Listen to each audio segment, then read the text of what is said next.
Hello दोस्तों, जेके reaction में आप लोग का स्वागत है। चलिए आज एक नई वीडियो के साथ स्टार्ट करते हैं। हमारा जो एजुकेशन का निज़ाम है वो 3 टायर सिस्टम है। 3 टायर सिस्टम है, मदरसा सिस्टम है, पब्लिक है। वहाँ पे ऐसा नहीं है। वहाँ पे कौन सा सिस्टम? वहाँ पे सिस्टम यूनिफॉर्म एजुकेशन सिस्टम चल रहा है स्टिल, और वो फिनलैंड को फॉलो कर रहे हैं। फिनलैंड का जो एजुकेशन सिस्टम है वर्ल्ड बेस्ट सिस्टम है। तो आप ये देख लीजिए कि अगर वो आगे जा रहे हैं तो उनका इन ट्रू सेंस आप यूपीएससी के इंटरव्यू सुन लिया करें, तो उनकी एजुकेशन, उनकी लैंग्वेज, उनका इंग्लिश का स्टाइल, उनका उठना बैठना वो हमसे यूनिक होता है। At the same time India entered into a deal with United States, कल परसों की बात है, पिछले हफ्ते की, जिसमें उन्होंने आर्टिफिशियल इंटेलिजेंस की टू कर्ब चाइना और चाइना की एक जो लूमिंग और ओवर एक्सटेंशन उसकी बढ़ रही है, इन्वॉल्वमेंट की, इंटरवेंशंस की, चाहे वो इकोनॉमिक हो, चाहे वो फाइनेंशियल हो, या चाहे वो मिलिट्री से रिलेटेड हो। तो आप कंपैरिजन करें तो हमारे अभी मसाइल ये है कि हमारी भूख ख़त्म नहीं हो रही, और हमारा मसला ये है कि एक looming food crisis around the corner. Eight the same time India का मामला मुख्तलिफ है। चांद देखने पे भी आपको मसला होता है कि टेक्नोलॉजी क्यों बता रही है, हम मौलवी बताएं। ये क्या बात हुई? अब चांद देखने ईद का तो डिसाइड हो जाता है ना, 2 साल पहले ही डिसाइड हो जाता है, इस दिन आएगा, इस दिन आएगा। तो आपकी जो रिलीजियस बॉडीज हैं अब उनको 25-25 लाख देते हैं, तो वही रेवेन्यू सिर्फ चांद देखने का। Let us be honest with our own self, admit the fact कि जी हम दुनिया से बहुत पीछे हैं। Let us admit the fact कि हम अपने प्रॉब्लम्स की बजाय हमें दूसरों के प्रॉब्लम ज़्यादा नज़र आते हैं। और late us admit the fact also, मैं थोड़ा सा सख्त लफ्ज़ इस्तेमाल करूँगा, यार हमें कोई शर्म नहीं रही। और हकीकत ये है इस मुल्क में दूध वाले से रेडी वाले से लेके टॉप नॉच के politicians, everyone you name it, उनको जब मौका मिलता है जिसका जितना हाथ पड़ा वो उतना कर रहे हैं। आप इन सेंस हरगिज़ ये ना समझिएगा कि मैं इंडिया को सपोर्ट कर रहा हूँ, ऐसा नहीं। देखें ये फ्रैंकली पॉलिसीज हैं, मैं उनको डिस्क्राइब कर रहा हूँ, ठीक है ना? तो ही शायद हाँ बिल्कुल, पॉलिसीज को मैं जो है ना सपोर्ट कर रहा हूँ उनको। वालेकुम जी वालेकुम सलाम। दो आपका नाम? उज़ैर साकिब। आपका नाम? मोहम्मद अजीज अली शहजाद। क्या करते हैं? जी मैं तैयारी करता हूँ यहाँ पे लाहौर में। किस चीज़ की? कम्पिटिटिव एग्जाम्स की। जबरदस्त। कम्पिटिटिव एग्जाम्स मतलब CSS और PPSC वगैरह की तैयारी कर रहे हैं, फिर तो आपके पास नॉलेज भी काफ़ी होगा। अच्छा लगेगा आपसे बात करते हुए। मुझे सबसे पहला एक सिंपल सा सवाल बताएं, पाकिस्तान में स्कूल हो, कॉलेज हो, यूनिवर्सिटी हो, मदरसा हो या आम पब्लिक प्लेस हो, जो दुश्मन बताया जाता है या हरीफ बताया जाता है, जिसे कहा जाता है मुकाबला है पाकिस्तान का, वो किससे बताया जाता है? इंडिया से। इंडिया से। आप बताएं किससे बताया जाता है? जी डेफिनेटली, वैसे तो डिफरेंट कंट्रीज हैं, लेकिन जो एक्चुअली ज़्यादा जिसके साथ हमारी चप क्लश रहती है, ऐसे समझ लें कि वो ज़्यादातर इंडिया के साथ ही रहती है। अब इंडिया में एशिया की लार्जेस्ट हेलीकॉप्टर मैन्युफैक्चरिंग फैक्ट्री बन चुकी है। वहाँ पर वो अपने मतलब जो उनसे डिफेंस इक्विपमेंट्स हैं, हेलीकॉप्टर्स वगैरह हैं, वो बनाने जा रहे हैं। मुकाबला हम बच्चे को बताते हैं इंडिया से है, वो जितनी तेज़ी से टेक्नोलॉजी में ग्रो कर रहे हैं ये हम क्यों नहीं बताते? क्या कहना चाहेंगे इसके ऊपर कि वो हेलीकॉप्टर फैक्ट्री उन्होंने अपनी बना ली है और अपना डिफेंस के इक्विपमेंट्स ज़्यादातर अब वहाँ पर ही बनाएंगे? दो सबसे पहले ये है कि यहाँ की जो आप हिस्ट्री देखें ना 47 के बाद से, हमारी सबसे पहले ये है कि अकाउंटेबिलिटी सिस्टम और पॉलिटिकल पार्टीज हमारा स्ट्रॉन्ग नहीं है। सबसे पहली बात ये है। आप देखिए 47 के बाद से आपका जो है ना कॉन्स्टिट्यूशन आपको 56 में आके बन रहा है पहला, ठीक है। 9 इयर्स आपने कॉन्स्टिट्यूशन में बनाने लग गए हैं, तो आप उनके हेलीकॉप्टर से मुकाबला कर रहे हैं, ठीक है। उसके बाद फिर आप देखें आपके 47 से लेकर 58 तक आपके कितने 8 से 9 प्राइम मिनिस्टर तब्दील हुए हैं। एक साल एक बैठ रहा है, फिर दूसरे साल वो बैठ रहा है, फिर मिसाल है। फिर 58 में आप आ जाएं तो मार्शल लग गया अयूब साहब का। तो सिविल मिलिट्री रिलेशंस जो थे ना वो काफी ज्यादा खराब हुए। फिर 56 तक बात करें हम, इस्लामिक रिपब्लिक नहीं थे, इस्लामिक रिपब्लिक मुसलमान भी समझ लें कि आप देखें ना 1935 का एक्ट चला रहे हैं, स्टिल भी चला रहे हैं। किसी किसी जगह पे आप देखें 1935 को आप एक्ट को फॉलो करते रहे हैं। 56 में आपने जब कॉन्स्टिट्यूशन भी बनाया ना तो तब भी आप 1935 के एक्ट को देख के बनाया। तो आपके पास इतनी एबिलिटी होती, ठीक है। आपने कितनी कमेटियां बनाई हैं कॉन्स्टिट्यूशन को देखने? 3 कमेटियां बनी, एक पसंद नहीं आ रहा था, फिर चेंज कर लिया। नहीं तो फिर जो मुकाबला हमें बताया जाता है तो वो मुकाबला बनता है या नहीं बनता? वो टेक्नोलॉजी में कितना आगे जा रहे हैं, IT में कितना मुकाबला तब बनेगा जब आपके पास ट्रू मीनिंग में विल पावर्स होनी चाहिए, और सबसे पहले आपके पास पैसा भी होना चाहिए। पैसा तब होगा ठीक है, जब आप करप्शन नहीं करेंगे, जी। अकाउंटेबिलिटी का निज़ाम क्या होगा, तो आपको आप क्या लगता है इंडिया में करप्शन नहीं होती? डेफिनेटली होती है, लेकिन उनकी जो हमारी डिवीजन हुई है ना उनके साथ लॉर्ड माउंटबेटन ने जैसे की है हमारी डिवीजन के हिसाब से हमारे पास इंडस्ट्री भाईजान सिर्फ 53 इंडस्ट्री आई है हमारे पास। जब आप ये 1947 की बात कर रहे हैं, जबकि मजा आएगा, मजा आएगा। 534 उनके पास इंडस्ट्री चली गई है, 534 तो आपके पास सिर्फ 53 आई ठीक है। है। तो आपने क्या करना है मुकाबला उनसे, यानी मुझे हमारे साथ बताइए। नाइंसाफी हो गई। नाइंसाफी तो हुई है, ठीक हो माउंटबेटन गया। साहब ने की है। नाइंसाफी हो गई ठीक तो है। फिर लेट्स सपोज आपकी बात मान लेता हूँ, एक तो उनका रकबा ज्यादा था, उनकी आबादी जी। ज्यादा थी, और उसके- रेवेन्यू भी उतना जनरेट हो रहा है ना उनका, फिर देखे ना। उस हिसाब से आपने डिवीजन की जो बात की उस हिसाब से जो जी। चीजें मिलनी थी, लेट्स सपोज ज्यादती हो गई, जी। फिर हम 5, 7, 10, 15, 20 साल तक कैसे उनके साथ मुकाबला करते रहे? हमारी अगर करेंसी उनके बराबर रही, इवन किसी टाइम पे उनसे थोड़ी ऊपर भी रही, तो फिर इसका मतलब बाद में जो हम डाउन गए हैं उसके अंदर हम ब्लेम वही 1947 का करेंगे। नहीं, ब्लेम की बात नहीं है। फिर आपकी जो पार्टीज आई है ना, लीडरशिप, वो क्राइसिस स्टार्ट ये हुए, बोले फिर ना, ये मसाइल आप हुए, देखें शुरू पे सारे ले हुए लेंगे ना। वो तो एक लिंक करना है ना, आपको समझाने के लिए लिंक किया, तो फिर आपको समझाया, आपको समझ आई है, इस तरह से मैं मेरा कहना। फिर आपने वॉर्स लड़ी हैं, ऐसे ही है। 1971 की आप वॉर्स देखे, फिर ईस्ट पाकिस्तान आपको मक्ती बाहिनी मूवमेंट जब चली, ऐसे ही है। तो फिर आप वहाँ से आपके जो जितने पॉलिटिकल पार्टीज थी, सिर्फ एक प्राइम मिनिस्टरशिप की वजह से आप उनसे लड़ पड़े। मुझे शॉर्टली बस ये बता दें, वैसे तो ये भी कहा जाता है कि जब पार्टीशन हुई थी तो हमें हमारे हिस्से के पैसे भी नहीं दिए कि इंडिया वालों की तरफ है हमारे पैसे, ये हमें हमारी बुक्स में बताया जाता है। आपको लगता है ये रियलिटी है? रियलिटी इन सेंस, हाँ जी चले, बिल्कुल अच्छा, है। मुझे इन शॉर्ट बस ये बताना है, 75 साल में पाकिस्तान ने क्या किया? आपने हिस्ट्री भी पढ़ी होगी क्योंकि आप कम्पिटेटिव एग्जाम की तैयारी कर रहे हैं, नॉलेज भी होगा। और 75 साल में इंडिया ने क्या किया जो आज वो जहाँ पर है और हम यहाँ पर हैं? थोड़ा सा बस आपने इन शॉर्ट इसे एक्सप्लेन कर देना। इन शॉर्ट मैं ये कहना चाहूँगा कि वहाँ की जो मिलिट्री है वो डेमोक्रेसी में उनका रोल बहुत कम रहा है। वो एक सेपरेट इदारा है, सेपरेशन ऑफ पावर्स वहाँ पे ज़्यादा जो है ना चल रही है, ठीक है। उसके अलावा मैं आपको ये कहना चाहूँगा कि उनके आगे जाने का ये है कि उनका जो सिस्टम है इलेक्शन का, वो हमारे से बेटर है। इसके अलावा एजुकेशन की कोई फर्क नहीं है? एजुकेशन- आईटी सेक्टर जो इन्होंने ग्रो किया उसका कोई फर्क वो नहीं? पढ़ा रहे हैं, लेकिन हमारा जो एजुकेशन का निज़ाम है वो 3 टायर सिस्टम है। 3 टायर सिस्टम है, मदरसा सिस्टम है, पब्लिक है, वहाँ पे ऐसा नहीं है। वहाँ पे कौन सा सिस्टम? वहाँ पे सिस्टम यूनिफॉर्म एजुकेशन सिस्टम चल रहा है स्टिल, और वो फिनलैंड को फॉलो कर रहे हैं। फिनलैंड का जो एजुकेशन सिस्टम है वर्ल्ड बेस्ट सिस्टम है। तो आप ये देख लीजिए कि अगर वो आगे जा रहे हैं तो उनका इन ट्रू सेंस आप यूपीएससी के इंटरव्यू सुन लिया करें, तो उनकी एजुकेशन, उनकी लैंग्वेज, उनका इंग्लिश का स्टाइल, उनका उठना बैठना वो हमसे यूनिक होता है। यही इसी बात, वजह से। यही इशू है कि कैसे मतलब 1947 तक एक जैसे थे हम, मतलब इकट्ठे रह रहे थे, है ये एक थे। जी। फिर कम्पिटिटिव एग्जाम की मैं आपकी तरफ आता हूँ, कम्पिटिटिव एग्जाम भी एक जैसे थे। अब उनका यूपीएससी वगैरह है या इस तरीके से है, और हमारे यहाँ पे सीएसएस वगैरह है। आपने बोला कि उनका यूपीएससी के जो इंटरव्यूज हैं हमारे से कई लेवल बेहतर हैं। कैसे बेहतर हो गए? आप जैसे ही लोग हैं जो वहाँ पे कम्पिटिटिव एग्जाम की तैयारी कर रहे हैं। और आप इन सेंस हरगिज़ ये ना समझिएगा कि मैं इंडिया को सपोर्ट कर रहा हूँ, ऐसा नहीं है। देखें ये ठीक है? फ्रैंकली पॉलिसीज हैं, मैं उनको डिस्क्राइब कर रहा हूँ, ठीक करेंगे है ना? तो ही शायद बेहतरी हाँ की हाँ तरफ बिल्कुल, जाएंगे। या बिल्कुल पॉलिसीज को मैं जो है ना सपोर्ट कर रहा हूँ उनको। Constructive जी कंस्ट्रक्टिव, ये क्रिटिसिज्म इसलिए कर रहा हूँ कि हम जब भी करते हैं ना, इन सेंस आप गार्ड से लेकर ऊपर तक चले जाएं, वो आपको यही कहते हैं कि ये हर डिपार्टमेंट करप्ट है। आपकी जुडिशरी आ रही है 139 उस पे, आपका Corruption पुलिस का भी अभी जी वो आया था जी तो पुलिस का आप देख लें वो नंबर 1 है, ठीक है। उसके अलावा आप बाकी जितने भी डिपार्टमेंट, रेवेन्यू का देख लें आप, ठीक है, पटवार सिस्टम देख लें, वही आप उसको फिर दोबारा ट्रेडिशनल कल्चर को आप प्रमोट करी जा रहे हैं। आप टेक्नोलॉजी मॉडर्न नहीं हो रहे। अब देखिए ना, गवर्नमेंट ने थोड़ी सी मॉडर्नाइजेशन की थी पिछली गवर्नमेंट ने, ठीक है। तो फिर हमारे रिलीजियस जो मुल्लाज थे, चांद देखने पे भी आपको मसला होता है कि टेक्नोलॉजी क्यों बता रही है, हम मौलवी बताएं, ये क्या बात हुई।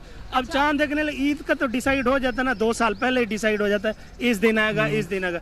तो आपकी जो रिलीजियस बॉडीज हैं, अब उनको 25-25 लाख देते हैं, तो वही रेवेन्यू सिर्फ चांद देखने का। तो आप उनको और वो भी अफसोस के साथ 2-2, 3-3 इलाकों में मुफ्त, मतलब पेशावर में चांद कोई ऐसे ही एक दिन पहले नजर आ जाता है यहाँ पे नजर आ इसीलिए जाता है। पॉलिटिकल इंस्टेबिलिटी क्रिएट होती है। लेट होती है, ठीक है। ये हम आप इस हवाले से क्या कहना चाहेंगे? बड़ा अच्छा लगा इनसे जी बात माशाल्लाह मेरे प्यारे भाई ने बहुत अच्छी बात की है, लेकिन देखें दरअसल हकीकत ये है कि पाकिस्तानी अवाम को आटे के पीछे लगा दिया है। ये देखें पेट्रोल का मसला है पाकिस्तान में, अब हम किसको कसूरवार ठहराएं? पीपी को ठहराएं, नून लीग को ठहराएं, पीटीआई को ठहराएं, किसको कसूर हुआ? अवाम का कसूर है ये सारा, हमें बताएं किस वजह से जो है ना ये अवाम को जलील कर रहे हैं। खुद आते हैं इक़्तिदार में बैठ बैठ के अवाम को जलील करके चले जाते हैं। पे हर साल हमारा ऑलमोस्ट बजट बढ़ता है जी डिफेंस में बिल्कुल एग्जैक्टली हर साल इतना बजट बढ़ता है कि कौन पैसा ये अवाम ही दे रही है। देखिए डिफेंस पे क्यों नहीं टेक्नोलॉजी अपने यहाँ पे क्यों नहीं बना रहे इंडिया वालों से? अगर थोड़ा सा कंपैरिजन नहीं, क्योंकि कंपैरिजन अब शायद बनता नहीं कंपैरिजन उसकी कंपैरिजन से मुराद ये है कि उसकी एक तो पॉपुलेशन भी ज्यादा है, फिर वो माशाल्लाह उनका एक अपना अच्छा सेटअप, उनके हुक्मरान हर जगह पे होते हैं, वहाँ पे भी हुक्मरान उनके जैसे हैं, करप्शन करते हैं सबको, लेकिन वो उनका एक स्टेबिलिटी हर जगह पे, मतलब उन्होंने अपने आप को फोकस किया हुआ है, अपने अवाम के बारे में वो सोचते हैं ज्यादातर। पांचवीं बड़ी मतलब पाकिस्तान के देखिए इतना कुछ होने के बावजूद माशाल्लाह इतना कुछ है पाकिस्तान में अगर देखा जाए बेसिकली, तो उसके बावजूद भी करप्शन के ऊपर जो है ना ये हमारे हुक्मरान बैठे हुए हैं, अवाम को कमजोर से गरीब से मने जो कमजोर से कमजोर करते जा रहे हैं अवाम को। मुझे एक लाइन में बस ये बता दें आप कि क्या ऐसा किया जाए कि हम बेहतरी की तरफ जाएं? जी मेरे ख्याल में तो जो हुक्मरान माशाल्लाह जो हमारे ऊपर बैठे हुए हैं, ये जो बारियां ले रहे हैं ना बार बार, कभी उसकी बारी कभी उसकी बारी कभी उसकी बारी, ये कल्चर खत्म करना चाहिए इनको। बेसिकली ये खत्म हो जाए, माशाल्लाह पाकिस्तान की जो अवाम है उसके बारे में सोचा जाए, महंगाई के बारे में सोचा जाए, जो अवाम परेशान है, पेट्रोल का आटे का काफी मसला है, ठीक है, जो बेरोजगारी है माशाल्लाह अब डबल एम में लोग इधर पे बेरोजगार, कोई वेटर खड़ा हुआ है, कोई क्या कुछ, मतलब इतनी उनके पास रोजगार भी नहीं है, वो बेचारा इतना पढ़ लिख के भी वो बेरोजगार है, तो क्या करना चाहिए? शॉर्ट दोस्त इसका सोल्यूशन मैं आपको बताता जाऊँ 2-3 लाइनों में। ठीक है, सबसे पहले पॉलिटिकल स्टेबिलिटी मुल्क के अंदर होनी चाहिए, इकोनॉमिक स्टेबिलिटी ठीक है होनी चाहिए, आपकी पॉलिसीज कंस्ट्रक्टिव पॉलिसीज होनी चाहिए, ठीक है, लॉन्ग टर्म पॉलिसीज 25+ ईयर्स तक की पॉलिसीज होनी चाहिए, लाइक चाइना और ईरान की जैसे डील हुई है 25+ ईयर्स वाली हुई है। आपको ईरान तेल देता है, चाइना ईरान की ठीक है 400 बिलियन डॉलर की हुई है, तो आपको जब देता है ईरान तो आप उससे परचेज नहीं करते अमेरिका के डर से, तो आपकी जो डेमोक्रेसी है ना वो बेटर से बेटर होनी चाहिए। मुझे बस ये बता दें कि हमें रशिया से तो हम वैसे ही वो सैंक्शंस की वजह से नहीं मतलब देखिए अपने अवाम के बारे में सोचना चाहिए। अगर रशिया पेट्रोल दे रहा है, गंदम दे रहा है, तो क्यों नहीं लेते? ये किस वजह से नहीं लेते? इनको लेनी चाहिए। अमेरिका थोड़ा सा नाराज, अमेरिका नाराज हो जाए तो इसका मतलब पाकिस्तानी अवाम का कोई एहसास नहीं है, इनको गरीब लोगों का कोई एहसास नहीं है। एक अमेरिका को राजी करने के लिए ये पाकिस्तानी अवाम को नाराज कर रहे हैं। पे कहते भी ये हैं कि अगर कोई दुश्मन है तो वो अमेरिका, और मानते भी उसकी है। ये एक लंबा टॉपिक हो जाएगा। हाँ, वो दूसरा economic stability, political stability, uniform education system, ये होना चाहिए, अवेयरनेस पीपल्स के अंदर on the local level, national level, फिर इंटरनेशनल लेवल। मुझे ये बताएं कि जैसे हर स्कूल, हर कॉलेज, हर यूनिवर्सिटी, मदरसे में, गलियों में, सड़कों में, जलसों में बताया जाता है हमारा दुश्मन इंडिया है, हमें उसका मुकाबला करना है, लेकिन वो बताया सिर्फ जंग का जाता है। हमें अगर मुकाबला पॉजिटिव वे में देखा जाए, हम बच्चों को बताएं यार इंडिया टेक्नोलॉजी में बहुत आगे निकल गया, हमने उसके साथ मिलकर काम करना है, यानी पॉजिटिव वे में मुकाबला किया जाए। बेसिकली ये ट्रक की बत्ती के पीछे लगाने वाली बात है और कुछ भी नहीं है। जो मेरे अंदाजे के मुताबिक ना ये ट्रक की बत्ती के पीछे अवाम को लगा के ना, बेसिकली इनका जो मकसद है करप्शन करना, अवाम को लूटना। उसके बाद बात की है कि भाई अगर प्रोडक्टिव हम कंपटीशन करें या एक साथ मिलके काम करें, कि जैसे वो लोग आईटी में वो हेल्थी कंपटीशन करें। बिल्कुल, अगर कंपटीशन करें तो पाकिस्तान काफी हद तक इम्प्रूवमेंट हो जाएगी। पाकिस्तान की पॉपुलेशन की जितनी पॉपुलेशन है और लोग जितने अवेयरनेस रखते हैं पाकिस्तान के लोग, काफी सारी इम्प्रूवमेंट हो जाएगी। पाकिस्तान की आवाम माशाल्लाह काफी जो है ना पढ़ी लिखी है, ठीक है, बाशऊर लोग हैं यहाँ के, लेकिन मेन चीज यह कि उनको ट्रक की बत्ती के पीछे लगाया हुआ है, कभी आटे के पीछे, कभी पेट्रोल के पीछे, कभी किसके पीछे, कभी किसके पीछे। आईटी टेक्नोलॉजी का बताया नहीं जा रहा बेसिकली इनको। अच्छा लगा इनसे बात करके। मैं दुआ करूंगा कि आपके जो एग्जाम्स हैं, कॉम्पिटिटिव एग्जाम्स, आप क्लियर करें, ब्यूरोक्रेट बने और पाकिस्तान की बेहतरी के लिए कुछ ना कुछ जरूर करें। आइए मजीद किसी से बात करते हैं। बहुत ओके जी, अल्लाह।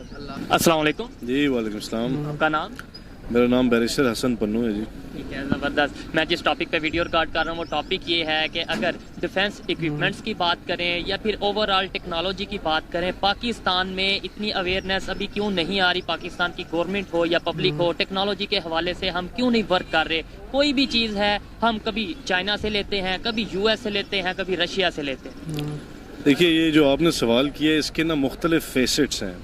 ये जो आपने अभी सवाल किया इसके अंदर ही 2-3 ऐसे एलिमेंट्स हैं जिसको एक्सप्लोर करना बड़ा ज़रूरी है। सबसे पहली बात यह है कि आपने बात की डिफेंस इक्विपमेंट से लेके, फिर आपने उसको बात को लेकर आर्टिफिशियल इंटेलिजेंस या अदर ओवरऑल टेक्नोलॉजी की मैं बात, आपने बात की टेक्नोलॉजिकल एडवांसेस की। देखिए, हम जिस खत्ते में रहते हैं और जिस मुल्क में रहते हैं, खिता सॉरी एक बड़ा लफ्ज़ है, मगर जिस मुल्क में रहते हैं यहाँ पे असल देखिए हमारे मसाइल इस वक्त क्या दरपेश हैं। इस वक्त एज ऑफ नाउ अगर हम बात करें, जो महंगाई और जो मामलात इस मुल्क में हैं, हम एक एग्रो बेस्ड इकोनॉमी है, लेकिन हम अपनी एग्रीकल्चर और अपनी फूड नीड्स को भी पूरा नहीं कर पा रहे। हमें इंपोर्ट करना पड़ता है। अब देखिए, जब हम उनको पूरा नहीं कर पा रहे तो how do you expect someone कि जिसका पेट भी भरा ना हो तो वो पहले टेक्नोलॉजी या कोई इस तरह की डिफेंस इक्विपमेंट्स की बात करेगा। लेकिन ये सवाल इसलिए भी ज़रूरी है। अब मुझे थोड़ा सा मौका दें, अब मज़ा आएगा। आपने थोड़ी सी खित्ते की बात की, साथ ही हमारे इंडिया है और उसकी आबादी हमारे से बहुत ज़्यादा है और 1947 में एक ही कंडीशन एक जैसी थी। आज वो अभी आज की खबर ये है कि उन्होंने एशिया का लार्जेस्ट हेलीकॉप्टर फैक्ट्री जो उसे लॉन्च। देखिए, मैं उस बात की तरफ अभी आपको लेके आता हूँ, अगर आप मुझे इससे थोड़ा सा मौका दें। मैं ये बात करना चाह रहा हूँ कि देखिए, हमारे जो फूड क्राइसिस है और जो एक लूमिंग फूड क्राइसिस है, अभी कल की खबर है कि US काउंसिल ने, यूनाइटेड स्टेट्स की काउंसिल जनरल ने, या I am forgetting probably portfolio क्या था, उसने हमारे एक एम्बेसडर या कह लें हमारे एक रिप्रेजेंटेटिव से एक मुलाकात की, जिसमें उनका मौजूद बहस ये था कि हमारा एक looming food crisis across around the corner है। At the same time India entered into a deal with United States, कल परसों की बात है, पिछले हफ्ते की, जिसमें उन्होंने आर्टिफिशियल इंटेलिजेंस की टू कर्ब चाइना और चाइना की एक जो लूमिंग और ओवर एक एक्सटेंशन उसकी बढ़ रही है, इन्वॉल्वमेंट की, इंटरवेंशंस की, चाहे वो इकोनॉमिक हो, चाहे वो फाइनेंशियल हो, या चाहे वो मिलिट्री से रिलेटेड हो। तो आप कंपैरिजन करें तो हमारे अभी मसाइल ये है कि हमारी भूख ख़त्म नहीं हो रही और हमारा मसला ये है कि एक looming food crisis around the corner. Eight the same time India का मामला मुख्तलिफ हैं और इसमें हकीकत ये है कि अगर ये सारी चीज़ें होती हैं, ऐसा नहीं है कि हम इस मुल्क में पैदा नहीं कर सकते चीज़ें। मसला है मैनेजमेंट का, मसला है कि हम इस चीज़ को मैनेज नहीं कर पा रहे, और मैनेजमेंट डीप रूटेड है हमारे डेमोक्रेटिक प्रॉब्लम्स और पॉलिटिकल प्रॉब्लम्स से। और हकीकत बात यही है, देखिए, मैं चूँकि आई एम ए लॉयर और हम कोशिश करनी चाहिए सबको लॉ अबाइडिंग सिटीजन होने की, तो हकीकत ये है कि इस मुल्क में जितनी पॉलिटिकल इंटरवेंशंस मिलिट्री की इंटरवेंशंस रही हैं पॉलिटिकल एस्टैब्लिशमेंट्स में, और जो एक ओवरऑल एस्टैब्लिशमेंट का जो लफ्ज़ है जिसमें हम अदलिया भी शामिल है, non political parties, non political entities हैं, उनकी जो इन्वॉल्वमेंट और इंटरवेंशन नहीं है, उसकी वजह से हमारे पॉलिटिकल और ब्यूरोक्रेटिक स्ट्रक्चर में कभी भी एक मैनेजमेंट करने की सकत पैदा नहीं हो सकी। क्यों? क्योंकि पॉलिटिकल मामलात को चलने नहीं दिया गया। और जब देखिए, अगर आप आज एक दुकान बना लें और उसको चलने ना दें, तो आप कैसे एक्सपेक्ट करते हैं कि उसके मैनेजर को ये पता होगा कि how can he manage it? तो सर, ये सवालिया निशानी है कि 75 साल में मैनेज ही नहीं कर पा रहे। बातें हम बड़ी बड़ी करते हैं, पूरी दुनिया के ठेकेदार हम बनते हैं, मजहब के ठेकेदार हम बनते हैं, अपना क्या फ़लस्तीन में, बर्मा में कहीं पे कुछ हो जाए हम कहते हैं कि पाकिस्तान खड़ा है, पाकिस्तान एटॉमिक पावर है, ये है वो है। दूसरी साइड पे जब किसी एजुकेटेड बंदे से, आपसे लेट्स सपोज बात कर रहा हूँ, आप कहते हैं इंडिया के साथ कंपैरिजन ही नहीं बनता। नो डाउट कंपैरिजन नहीं बनता, लेकिन ये शर्म वाली बात भी है हमारे। देखिए, बात इसमें कोई शक नहीं है कि ये शर्म वाली बात तो है, इसको तस्लीम करना पड़ेगा। जब तक आप इसको तस्लीम नहीं वाला साहब, जब तक आप इसको तस्लीम नहीं करेंगे, यू कैन, देखिए, बड़ा सिंपल से कॉमन सेंस की बात है, जब तक आपको प्रॉब्लम की पता ना होगा और आप प्रॉब्लम की तशखीस नहीं करेंगे, आप उसका हल कैसे निकालेंगे? सबसे पहली बात यह है कि let us be honest with our own self, admit the fact कि जी हम दुनिया से बहुत पीछे हैं। Let us admit the fact कि हम अपने प्रॉब्लम्स की बजाय हमें दूसरों के प्रॉब्लम ज़्यादा नज़र आते हैं। और late us admit the fact also, मैं थोड़ा सा सख्त लफ्ज़ इस्तेमाल करूँगा, यार हमें कोई शर्म नहीं रही। और हकीकत ये है, इस मुल्क में दूध वाले से, रेडी वाले से लेके टॉप नॉच के politicians, everyone you name it, उनको जब मौका मिलता है, जिसका जितना हाथ पड़ा वो उतना कर रहे हैं। तो हम ये कहते हैं कि हम एक मेरे इस मुल्क में देखिए, इस्लामिक कंट्री, इस्लाम हमारा मजहब है, इस्लाम मुकम्मल एक दीन फितरत है, ज़ाब्ता अखलाक है।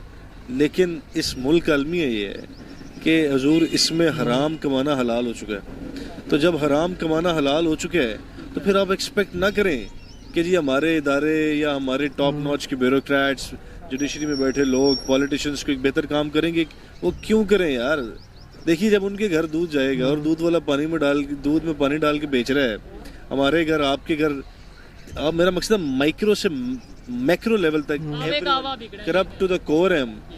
इसलिए तस्लीम ये कर लेना चाहिए सबसे पहले कि यार अपनी बदमाशियां छोड़ें और एक across the board consensus develop करें, जिसमें सबसे पहले हकीकत ये है लोगों के पेट भरने की कोई गुंजाइश पैदा करें, लोगों की रोटी का इंतज़ाम करें। और ये तब ही हो सकता है, जब तक हमारी इकॉनमी बेहतर नहीं होगी तब तक ऐसा नहीं हो सकता।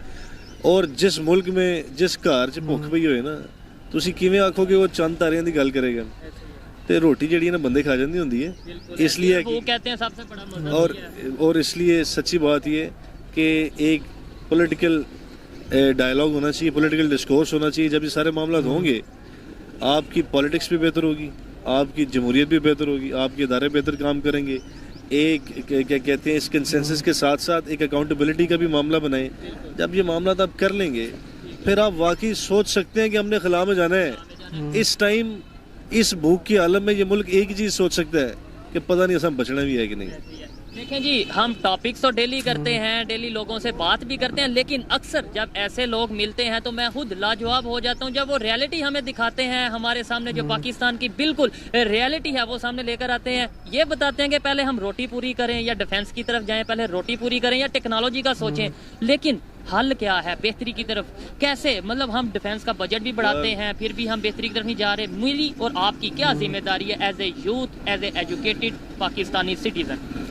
यार देखिए, सबसे पहले तो बात यह है कि दो चीज़ें हैं। सबसे पहले आप क्या इंडिविजुअल अमल कर सकते हैं और दूसरा क्या कलेक्टिव अमल कर सकते हैं। इंडिविजुअल अमल ये है कि आप ज़्यादा से ज़्यादा इस बारे में बात करें, लोगों को अवेयरनेस पैदा करने की कोशिश करें, की नहीं जाती। और देखिए, कलेक्टिव अमल भी यही है। कलेक्टिव अमल से मैं क्या मुराद लेता हूँ?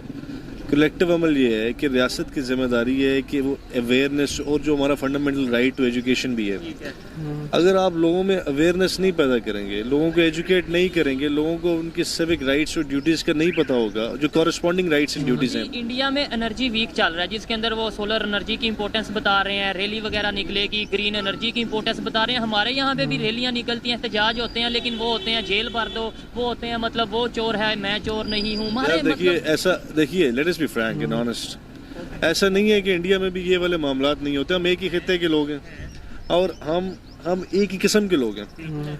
अब कल्चरली बहुत सारे मामला, आप इंडिया में नॉर्थ से वेस्ट और ईस्ट से साउथ जाते जाएंगे तो कल्चर डिफरेंट होता जाएगा। पाकिस्तान में भी ऐसे ही है। आप बलोचिस्तान चले जाएं, कल्चर डिफरेंट है, पंजाब का कल्चर डिफरेंट है। मगर बात यह है कि ये हम सब के मसाइल एक जैसे ज़रूर हैं। लेकिन देखिए, एक कोई रियलाइजेशन होनी चाहिए ना, आपको कोई रियलिटी चेक होना चाहिए। आप रियलाइज करते हैं कि यार प्रॉब्लम हमारे क्या है। मैं 2 साल इंग्लैंड में रह के आया हूँ।